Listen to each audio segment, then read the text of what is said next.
నమస్తే రమగారు. నమస్తే జయ. రమగారు, పిల్లలకి సంబంధించి వాళ్ళకి కొంచెం ఒంట్లో బాగోకపోయినా లేకపోతే బాగా చదువుకోవాలన్నా భయపడుతున్నా మనం రకరకాల మంత్రాలు లేకుంటే చదువుకోవాల్సిన ఏదైనా దేవుడికి సంబంధించిన ఒక 2 లైన్లు పద్యాలు అలాంటివి నేర్పిస్తూ ఉంటాము. హనుమాన్ చాలీసా చదువుకోండి అనో భయపడుతుంటే అట్లా చెప్తాం. బాగా చదువుకోవాలంటే దానికి సంబంధించిన విధి విధానం ఉంటుంది. అయితే జీవితంలో ముందుకు వెళ్ళాలి, వీళ్ళు ఎక్కడా ఇబ్బంది పడకూడదు, అంత సాఫీగా జరగాలి, ప్రతి తల్లిదండ్రి కోరుకుంటాం కదా. వీటికి సంబంధించి ప్రత్యేకించి ఏమన్నా ఉన్నాయా రమగారు? అంటే ఇప్పుడు మామూలుగా మంత్రాలు అనుష్ఠానాలు అందరూ చేయలేరు కదా జయ. ఫలానా మంత్రం, ఆ మంత్రం చెప్పడం నాకే తెలీదు. మంత్రాలు అనగానే వాటికి ఒక విధి విధానం, ఒక రకంగా పాటించాలి, ఒక నియమం, తర్వాత ఏమో గురువు దగ్గర నుంచి ఉపదేశం చాలా ఉంటాయి. అవన్నీ చేయలేకపోతాం. మనం తేలిగా ఏం చేస్తాం, శుక్లాంబరతనం నేర్పిస్తాం, ఇక ఆంజనేయ స్వామి మనోజవం నేర్పిస్తాం, దండకం నేర్పిస్తాం, వినాయకుడికి ఏవో 4 పద్యాలు నేర్పిస్తాం. అయితే తల్లులు చేసేందుకు ఒక మంచి ప్రక్రియ ఒకటి ఉంది జయ. మా ఇంట్లో చాలా కాలంగా చేస్తున్నారు మా అక్కయ్యలంతా, ఎంతకాలం నుంచో తెలుసు నాకు. ఇది ఒక ప్రత్యేకమైన విధానం. మామూలుగా సాధారణంగా మనకి ఎట్లా చెప్పుకుంటాం, రామాయణం ఆది కావ్యం. అవునండి. వాల్మీకి ఆది కవి. మానవ జీవితానికి వరబడి సీతారాములే, రాముడే మనకి ఆది అత్యద్భుతమైన, అంటే అనుసరించదగిన మానవుడు రాముడు. ఆయన తాలూకు ప్రతి విషయము మనం ఆచరణీయమే. అది మనకి ఆయన అన్నయ్యగా చాలా అద్భుతమైన వాడు, కుమారుడుగా చాలా అద్భుతమైన వాడు, భర్తగా పరమాద్భుతమైన వాడు, రాజుగా ఇప్పటికీ మనకి రామరాజ్యమే కావాలని కోరుకుంటాం. ఈ రాముని కథను రాసిన రామాయణమే మనకి ఆది కావ్యం, పరమ పవిత్రమైన గ్రంథం. అదే కదా మన మొట్టమొదటి కథ. అయితే ఈ రామాయణంలోంచి కొన్ని శ్లోకాలని మనం చదువుకోవచ్చు. దీనికి గురూపదేశం అక్కర్లేదు, పెద్దగా నియమాలు ఏం లేవు. రోజువారీ దేవుడికి పెట్టుకుని ఏదో చదువుకుంటారు కదా, దేవుడికి చదువుకునే విధానం ఇంచుమించు చాలా ఇళ్లలో ఉంటుంది. పెద్దవాళ్ళ మా ఇళ్లలో లేదండి అంటారు, మా ఇంట్లో లేదండి. లేకపోయినా కూడా ఈ రోజుల్లో ఏం చేస్తారు, ఇలా 4 మంచి చాగంటి వారివని, తర్వాత సామవేదం వారివని ప్రవచనాలు విని దీపం పెట్టుకోవాలని, దేవుడికంటూ ప్రత్యేకంగా ఒక గూడు పెట్టాలని, సాయంకాలం అయ్యేసరికి కాస్త ధూపం వేయాలని అందరూ నేర్చుకుంటున్నారు. రెండోది ఏంటంటే, మనం ఉన్న ప్రస్తుత పరిస్థితుల్లో బలవత్తరమైన దైవ సహాయం కావాలని ప్రతి వాళ్ళు కోరుకుంటారు. అది నేను పెద్దగా నమ్మను అని బయటికి చెప్పినా నమ్మకం అనేది లోపల భాగాల్లో ఉండేది, లోపల ఉంటుంది. అది ఎవరికి చెప్పక్కర్లేదు కూడా. అవును, నేను ఫలానా చేస్తే, నేను మా ఇంట్లో దీపం పెట్టుకుంటాను, నేను రోజు దీపం పెడతాను అని ఎవరికైనా ఎందుకు చెప్పాలి? నేను అన్నం తింటాను అని చెప్పం కదా మనం. సహజంగా జరిగేది. దీపం పెట్టుకోవటము, దండం పెట్టుకోవటము కూడా అత్యంత సహజమైనవి. దండం పెట్టుకోవడం సహజం, దీపం పెట్టుకోవడం కూడా అలాగే, మరీ సహజం. అది అలాగే అయిపోయింది. ఇప్పుడు దీపం పెట్టుకోకపోయినా ఒట్టిగా ధూపం వెలిగించిన, అగరవత్తి వెలిగించి దేవుడి పటం, ఏదైనా ఒక రాముల వారి పటము, ఒక వెంకటేశ్వర స్వామి పటము లేని ఇల్లు ఉంటుందా? హిందువుల ఇళ్లలో ఉండదు. ఏదో ఒక స్వామి దేవాలయం ఖచ్చితంగా ఉంటుంది. ఓ బాబా గారని, ఒక వినాయకుడని, ఓ కృష్ణుడని, ఓ రాముల వారని, ఓ నరసింహస్వామిని, ప్రతిమైన ఉంటుంది. ఖచ్చితంగా ఒక్క దేవుడి ఫోటో అయినా ఉంటుంది. ఏ శుక్రవారమో శనివారమో ఎప్పుడో ఒకప్పుడు ఓ దండం పెడతాం. ఏదైనా భయం వేసినప్పుడు దేవుడా అని దండం పెట్టుకోవడానికి కూడా ఒక ప్రతిమ కావాలి మనకి. అవును. ఇట్లా ఎంతో కొంత చేసుకునేవాళ్ళు. దేవుడి కోసం ఏదైనా చేసుకోవాలి ప్రత్యేకంగా, పిల్లల భవిష్యత్తుకి బాగుండాలి అంటే రామాయణంలో కొంచెం ఒక ప్రత్యేకమైన ఘట్టంలో సీతాదేవి చెప్పిన 4 శ్లోకాలు చాలా అనుసరణీయమైనవి, ఆచరణీయమైనవి. సులువు, కష్టం ఏమి లేదు. శ్లోకాలు కష్టం కాదు. ఇది ఏ సందర్భంలో అమ్మవారు, ఇది సీతా అమ్మవారు చెప్పారో చెప్దాం. సుందరకాండ అంటే ఎప్పుడు, ఇది సీతా అన్వేషణ అప్పుడు ఆంజనేయ స్వామి తదితరులు బయలుదేరారు సీతాదేవిని అన్వేషిస్తూ. రావణాసురుడు సీతను తీసుకెళ్లిపోయాడు. రామలక్ష్మణులు ఇద్దరు కిష్కిందకు వచ్చి సుగ్రీవుడితో స్నేహం చేశారు. సుగ్రీవుడు వీళ్ళ సఖ్యానికి బదులుగా కొంతమంది వానరులను పంపించి సీతను వెతికిస్తానని చెప్పాడు. ఈ సీతాదేవిని వెతకడానికి బయలుదేరి 4 పక్కలకి భూమి 4 చెరగలా వెతుకుతూ ఒక సమూహం, ఆంజనేయ స్వామి, అంగదుడు, తర్వాత జాంబవంతుడు కలిసి ఉన్న సమూహం ఏమో సముద్ర తీరానికి వెళ్ళింది. అక్కడ వాళ్ళకి సంపాతి అనే ఒక గద్ద వల్ల, జటాయువు యొక్క అన్నయ్య ఆయన వల్ల సముద్ర లోపల ఉన్నటువంటి లంకలో ఒక స్త్రీని ఈయన తీసుకెళ్ళాడని తెలుసుకున్నారు. అక్కడి నుంచి ఏం చేశాడు ఆంజనేయ స్వామి, మిగిలిన వాళ్ళంతా మేము ఇది దూకగలము, దాటగలము అని ఒక్కొక్కళ్ళు చెప్తున్నారు. మేము ఇంత దూరం వెళ్ళగలం, సముద్రాన్ని దాటగలం ఒక గంతులో అంటే. ఆంజనేయ స్వామి నిశ్శబ్దంగా కూర్చుంటే ఈయన జాంబవంతుడు ఏం చెప్పాడంటే, మనందరికంటే కూడా ఎక్కువ శక్తిశాలి ఆంజనేయుడు, నువ్వు వెళ్ళగలవు అని. ఈయనకి ఈ కిష్కింద కాండలోనే ఇదంతా ఉంటుంది. సుందరకాండ స్టార్టింగ్ ఏంటంటే, ఆంజనేయ స్వామి తన శక్తిని జ్ఞాపకం చేసుకుని ఇక్కడి నుంచి ఎగిరి లంకానగర ప్రవేశం చేయటం. పూర్తిగా ఆంజనేయ స్వామి యొక్క తెలివితేటలు, ఆయన గొప్ప, ఆయన శక్తియుక్తులు, ఆయన యొక్క ఎంత ప్రభావాతిశయాలు కలిగిన వాడు, అవన్నీ కూడా మనకు సుందరకాండలో కనపడతాయి. ఈయన అక్కడికి వెళ్ళాడు, సముద్ర లంఘనం చేశాడు, లంకిణిని పడగొట్టాడు. అశోకవనంలో సీతాదేవిని చూసి ఇప్పుడు రాజును చూడాలి, ఈ లంకకి రాజు ఎవడో అతన్ని కలుసుకోవడం కోసం అశోకవనాన్ని ధ్వంసం చేసేసాడు. వాళ్ళు పట్టుకున్నారు. వచ్చిన వాళ్ళని కొంతమందిని సంహరించేశాడు. అక్షకుమారిని సంహరించి బ్రహ్మాస్త్రానికి కట్టుబడి, అది కూడా కేవలం బ్రహ్మయందు గౌరవం వల్ల, అంతేగాని బ్రహ్మాస్త్రాన్ని కూడా ఆయన కట్టుబడ్డు. ఆయన ప్రధాన లక్ష్యం ఏంటి? రాజును చూడాలి. బ్రహ్మాస్త్రానికి తల ఒగ్గి వెళ్ళాడు. వెళ్ళిన తర్వాత ఇది చెప్పాడు, మీ సీతాదేవిని మాకు ఇచ్చేసేయి అని. రావణాసురుడు ఒప్పుకోవాలి, చంపేయమన్నాడు. అయితే దూతోనవత్స్య అని చెప్పాడు విభీషణ్. దూతను చంపకూడదు అంటే నిజం, చంపకూడదు. అయితే ఇది వచ్చింది దూత మానవుడు కాదు, వానరం. వానరానికి ప్రధానమైనది ఏమిటి? తోక. ఆ వాలానికి నిప్పెంటించండి, దీని రోగం కుదురుతుంది అన్నాడు ఆయన. ఈ వచ్చిన ఆంజనేయుణ్ణి ఒకడు సముద్రం మొత్తాన్ని లంఘించి 100 యోజనాలు దాటగలిగిన వానరం సామాన్యమైనది కాదన్న ఇంగితం పడలేదు రావణాసురుడు. వ్యామోహం అలాంటిది. వ్యామోహం, తన శక్తి మీద ఆయనకున్న అపారమైన విశ్వాసం, నమ్మకం, దాంతో తోకకి నిప్పంటించారు. ఈయన ఏం చేశాడు? తన తోకకి నిప్పంటితే ఊరుకోకుండా లంకకి నిప్పంటించాడు. ఎప్పుడైతే ఈ వచ్చిన కోతికి, అశోకనవనాన్ని పాడు చేసిన కోతికి తోకకి నిప్పంటించారని తెలిసిందో సీతాదేవి వెంటనే అగ్నిదేవుణ్ణి ప్రార్థించింది. ఇది ఎక్కడుందంటే సుందరకాండలో 53వ సర్గలో ఉంది. 28, 29, 30, 31 4 శ్లోకాలు. ఈవిడ ప్రార్థించింది అగ్నిదేవుణ్ణి. ఇది పిల్లలకి ఎట్లా కనెక్ట్ చేస్తారు అంటారు ప్రశ్న. ఇప్పుడు ఆవిడ అగ్నిదేవుడిని ఏమని ప్రార్థించిందంటే, ఆంజనేయుడు పట్ల చల్లగా ఉండు అని.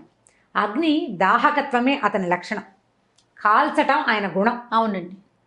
ఒక వానరము తోక, దాని నిండా వెంట్రుకలుంటాయి. వీళ్ళేమో నూనెలో ముంచిన బట్టలను చుట్టారు. కాల్చకుండా ఉంటుందా? ఉండదు. అంత ప్రచండంగా కాల్చవలసిన అగ్నిని నా యొక్క పాతివ్రత్యం వల్ల, నేను ఎలాంటి దాన్నో, నా గొప్ప, నా భర్త, నేను, మా లక్షణాలు, నన్ను కాపాడడానికి వచ్చినవాడు, నన్ను కాపాడాలని కంకణం కట్టుకున్న సుగ్రీవుడున్నాడు, ఇదంతా నిజమైతే నువ్వు అతనికి చల్లగా ఉండాలి అని చెప్పింది. రాముడి గురించి చెప్తుంది. యద్యస్తి పతి శుశ్రూష యద్యస్తి చరితం తపః యది చాస్యేకపత్నీత్వం శీతో భవ హనుమత అని. సీత కాదు, సీత మెలికశ. యద్యస్తి పతి శుశ్రూష, నేను నా భర్తకి శుశ్రూష చేసి ఉంటే, యద్యస్తి చరితం తపః, నేను చేసిన తపస్సు ఏదైనా ఉంటే, యది చాస్ ఏకపత్నీత్వం, నా భర్త ఏకపత్ని వ్రతుడైతే, సీతోభవ హనుమత, ఆంజనేయుడికి చల్లగా ఉండు అని. ఎట్లాంటిది? రాముడి క్యారెక్టర్, సీతాదేవి క్యారెక్టర్. భగవంతుడు భగవతి, దేవుడు దేవి, వాళ్ళ యొక్క గొప్పతనమే ఇందులో ఉంది. ఆవిడ అడిగింది, ఇట్లా చెప్పిందనమాట. తర్వాత ఎదికించిదనుక్రోశస్తస్య మయ్యస్తి ధీమత ఎదివా భాగ్యశేషో మే సీతోభవ హనుమత. ఎదిగంటే నా పట్ల నా భర్తకి బాధ ఉంటే, నా మీద అనుక్రోశం, అయ్యో నేను ఇలా తప్పిపోయాను, నేను నన్ను ఎవరో తీసుకుపోయారన్న దుఃఖం నా భర్తకు ఉంటే, ఆయనకు ఉందా లేదా? ఎంత బాధపడుతున్నాడు సీతాదేవి కోసం. వాడి మహా నరకం అనుభవించాడు రాముడు ఆమె లేకపోవటం వల్ల. ఎదివా భాగ్యశేషం, నా గనక కొంచెమైనా అదృష్టం ఉంటే ఇతనికి చల్లగా అవ్వాలి నువ్వు. బా, ఆవిడ అదృష్టం ఏమిటి? ఆంజనేయ స్వామి రావడం. ఏడాది సమయం ఇస్తే ఏడాది లోపలే ఆమెను వెతుకుతూ ఒకడు రావటం, ఆ వచ్చిన వాడు ఈమె ఇక్కడ ఉందని వెళ్ళి వెనక్కి వెళ్ళి చెప్పడం, వాళ్ళంతా వచ్చి ఈమెను రక్షించడం, సంవత్సర కాలంలోనే ఆవిడ అదృష్టమే అది. ఆవిడ ఏడాది టైం పెట్టింది. ఏడాది తర్వాత అయ్యి ఉంటే ఈవిడేమయ్యేది? కథ మారిపోయేది కాదు పూర్తిగా. ఎది మాం వృత్త సంపన్నాం తత్సమాగమలాలసాం సవిజానాతి ధర్మాత్మ సీతోభవ హనుమత. ఇప్పుడు నేను ఎలా ఉన్నానంటే, భర్తని కలుసుకోవాలన్న ఇదే ఉంది నా మనసులో. అది ఉన్నట్లయితే, నాకు నా భర్తని ఎంత కోరుకుంటున్నానో నా భర్తకి తెలిసినట్లయితే, నువ్వు ఆంజనేయుడికి చల్లగా ఉండు, సీతోభవ హనుమత, ఆంజనేయుడికి చల్లబడు. ఇప్పుడు రాముల వారికి సీతాదేవి మీద ఎంత ప్రీతి, ఎంత ప్రగాఢమైన అనురాగం ఉన్నాయో సీతాదేవికి అంతే లెవెల్లో ఉంది. అందుకని ఆవిడ అక్కడ రాజ్యశోభని వదిలిపెట్టేసి రాజ్యంలో ఉండకుండా ఈవిడ నీకేం అభ్యంతరం లేదు నువ్వు ఉండమన్నారు, అయినా సరే నేను ఆయనతో ఉండనని పాటు వనవాసానికి వచ్చాను. వనవాసానికి వచ్చేసింది. ఆయన్నే వెళ్ళమన్నారు, ఈవిడ్ని వెళ్ళమని అనలా. అవును, భర్తను వదిలిపెట్టలేక వచ్చేసింది. వాళ్ళిద్దరికి ఎంత పరస్పరమైన అనురాగం ఉంది. ఈ దేవీ దేవతలకు ఉన్న పరస్పరమైన అనురాగం ఒక భార్యాభర్తల మధ్య ఉన్న ప్రగాఢమైన అనురాగానికి గుర్తు అనమాట, ప్రతీక. దాని ప్రతీక. అదే చెప్తుంది. తర్వాత యదిమాం తారయే దార్య సుగ్రీవ సత్యసంగర తస్మాత్ దుఃఖాంబు సంరోధాత్ శీతోభవ హనుమత. నా దుఃఖం ఆగడానికి నన్ను కాపాడాలని సత్యసంధుడైన సుగ్రీవుడు ప్రయత్నిస్తూ ఉంటే ఈ దుఃఖాన్ని అణచుకోవాలి నేను. ఈ దుఃఖం అణగాలంటే నువ్వు ఆయనకి చల్లగా ఉండాలి, ఆంజనేయుడికి. నా దుఃఖం పోవాలంటే సుగ్రీవుడు వచ్చి నన్ను రక్షించాలి. ఇప్పుడు ఇతను వెళ్ళాలి కదా, ఈయన వెళ్తే నేను రక్షించబడి అక్కడికి వెళ్తే నా దుఃఖము కష్టము నన్ను కాపాడాలని సత్యసంధుడైన సుగ్రీవుడు ప్రయత్నిస్తున్నాడు. ఇది జరగాలంటే నువ్వు చల్లబడు అని అగ్నిదేవుణ్ణి ఆజ్ఞాపించింది. ప్రార్థించినట్టు చెప్తారు. ఆవిడ ప్రార్థించింది కానీ అది ఒట్టి ప్రార్థన కాదు, ఆజ్ఞ. నేను పతివ్రతని, నువ్వు ఆగు అంటే ఆగాలి. నేను పతివ్రతనైతే, నా భర్త ఇట్లాంటి వాడైతే, మా ఇద్దరికి పరస్పరమైన అనురాగం ఉంటే, నాకు అదృష్టం ఉంటే, అంటే ఉన్నాయి ఉన్నాయి ఉన్నాయి ఉన్నాయి అని ఒప్పుకోవాలి. చెప్పకనే చెప్తున్నారు. ఇవన్నీ ఉంటే నువ్వు చల్లగా ఉండాలి అని ఆమె అగ్నిదేవుణ్ణి ప్రార్థిస్తే తోకకి చుట్టబడినటువంటి అంత అగ్ని సమూహం ఉన్న లంకంతా కాల్చేశాడు కానీ ఆయనకి ఏమీ కాలేదు, కసుగందలేదు, చల్లగా ఉంది తోక. ఆయనకి మండుతున్న తోకని నీటిలో ముంచి చల్లార్చుకున్నారు కానీ బాధ ఏమీ లేదు, ఆయనకి చల్లగానే ఉంది. అగ్నిని ఆర్పారు కానీ బాధ కాదు. ఈ 4 శ్లోకాలని తల్లులు గనక చేసుకుంటే, ప్రత్యేకంగా కుమారులకని చెప్పబడింది కానీ సంతానం కోసం, అమ్మాయిలు కానీ అబ్బాయిలు కానీ, పిల్లల భవిష్యత్తు పట్ల, వాళ్ళు ఎక్కడికైనా వెళ్తే అక్కడ ఏదైనా ప్రమాదాలు ఎదురవుతాయన్న భయం ఉన్నా, పిల్లల తాలూకు సెటిల్మెంట్ మీద మనకి భయాలు అవి ఉండి జాతకాల్లో ఇబ్బందులు ఉన్నాయని, లేకపోతే అవకాశాలు రావట్లేదని బాధలు అవి ఉన్నా కూడా ఇది అలవాటు చేసుకోవాలి. ఇన్నిసార్లు చదవాలన్న నియమం లేదు. నియమం పెట్టుకోవడానికి ఒక చిన్న పద్ధతి ఉంది, కావాలంటే చెప్తాను అది కూడా. రోజువారీ మనం చదువుకునే స్తోత్రాల్లో ఈ 4 శ్లోకాలు చదువుకోండి. చాలా సింపుల్. 53వ సర్గలో ఉన్నాయి. తప్పకుండా 28, 29, 30, 31 డిస్క్రిప్షన్ బాక్స్లో పెడదాం ఈసారి. లాస్ట్ టైం పెట్టలేదని అందరు అడిగారు. ఈ శ్లోకాలు 4 వితౌట్ మిస్టేక్స్ పెడదాం తప్పకుండా. సో ఇవి గనక చదువుకుంటే పిల్లల భవిష్యత్తుకి భయం ఉండదు, భద్రత ఉంటుంది. భగవంతుడు వాళ్ళ వెనకాల నిలబడి కాపాడతాడు.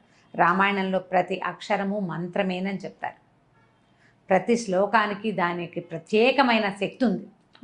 ఈ 4 శ్లోకాలకి ఉన్న శక్తి ఏంటంటే కాల్చవలసిన అగ్ని చల్లబడిపోవటం. అగ్ని చల్లబడిపోయిందంటే చూడండి, ఇప్పుడు సీతాదేవి ఆంజనేయ స్వామి కోసం కోరింది, ఒక తల్లి కుమారుడు కోసం కోరింది. అట్లా మనం గనక మన పిల్లల కోసం కోరుకుంటే ఈ పని అవుతుంది. ఒకవేళ మనకి ఏదైనా ప్రత్యేకమైన సమస్య అలా ఉందనుకోండి, 40 రోజులు పెట్టుకోండి. అది ఎట్లా చేయాలంటే ఈ పిల్లల జన్మ నక్షత్రం నాడు మొదలుపెట్టి 40 రోజుల పాటు రోజుకి ఇన్నిసార్లు అని, అది మీరు 11 సార్లు పెట్టుకోవచ్చు, 21 సార్లు పెట్టుకోవచ్చు, 40 సార్లు కూడా పెట్టుకోవచ్చు.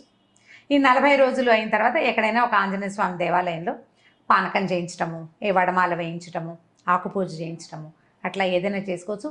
నిత్యము ఇట్లా 40 సార్లు అట్లా ఎక్కువ సార్లు చేస్తున్నారనుకోండి, ఓ చిన్న గ్లాసు బెల్ల పానకాన్ని నివేదనగా పెట్టండి ఆంజనేయ స్వామికి. చాలా ఫలితం లభిస్తుంది. వీటితో పాటుగా శ్రీరామనామాలు చదువుకోండి. ఇవి చదివాక శ్రీరామ జయరామ సీతారామ అట్లా తారక మంత్రాన్ని కనుక చదువుకుంటే ఎక్కువ సార్లు మంచి శాంతిగా ఉంటుంది, చాలా ఉపయోగపడుతుంది. ఇప్పుడు మనం ఎలా అంటే ఇలా ఏదైనా ఒక శ్లోకాన్ని ఒక స్తోత్రాన్ని సొంత విషయాల కోసం వాడుకోవచ్చా అని ప్రశ్న వస్తుంది సాధారణంగా. తప్పకుండా వాడుకోవచ్చండి. మహర్షులు మనకు అందించింది మన జీవితాలు బాగుపడటం కోసమే.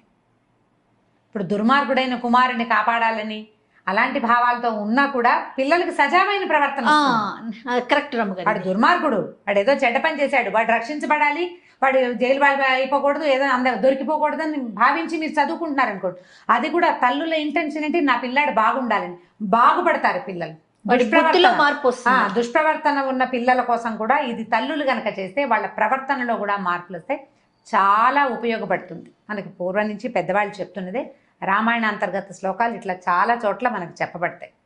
ఇది ఎక్సలెంట్గా పిల్లలకి సహాయకారిగా ఉంటుంది, తల్లులకి మనోధైర్యాన్ని ఇస్తుంది. ఆలోచించి చేసుకోండి నిదానంగా. చాలా అద్భుతమైన విషయం చెప్పారు రమ్మగారు. నమస్తే. నమస్తే చెయ్యి.